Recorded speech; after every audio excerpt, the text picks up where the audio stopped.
what's happening? The objections is bouncing back. And if you send the email to the IEC, is it not their duty to their send something responsibility. back to say, oh, but we received it, this is what we're going Because to do. now There's nothing happening, man. Remember the Constitution says the elections is supposed to be free and fair. How many political parties do you think so All of far? them. All of them. All of the opposition. besides the DA. majority All of them decides besides the Democratic Alliance. All of them besides the DA. You go into strongholds. I'm just making an example. You go into a stronghold of Al Jamaa. How is it possible the DA can beat them there? Huh? We have received so many messages here. I mean, we literally went there and saw how the presiding officer had some of our votes, 120, counted with the DA. And if our people didn't fight, we wouldn't have gotten that votes back. So how many votes wasn't lost? They say, yeah, there's a low voter turnout, but how many people was turned around? How many glitches didn't the IEC have? This elections is rigged. Yeah, Let's Mr. Maria, as an old hand in the politics of children, just to say you don't have a solution. That's COPE, and this is the Freedom Front Plus.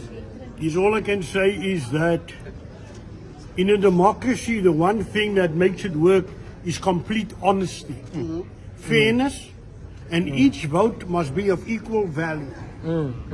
Now, the IEC has already apologized on live television that the reason there's so many glitches that's happened is because the staff were not properly trained or sufficiently trained. So I want to know what did they do with the millions they received from national government that caused them not to be able to train their staff sufficiently or efficiently.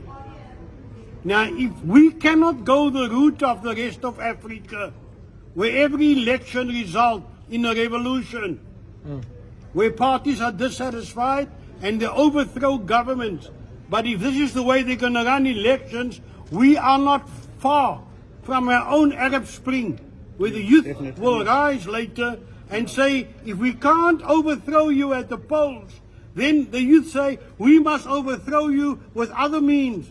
And that'll be a sorry day for South Africa. I think the last time we ever saw democracy, when the old order, or shall I say the old guard of the ANC was still with us. And I'm talking about the Mandelas, and I'm talking about the Lutulis, and those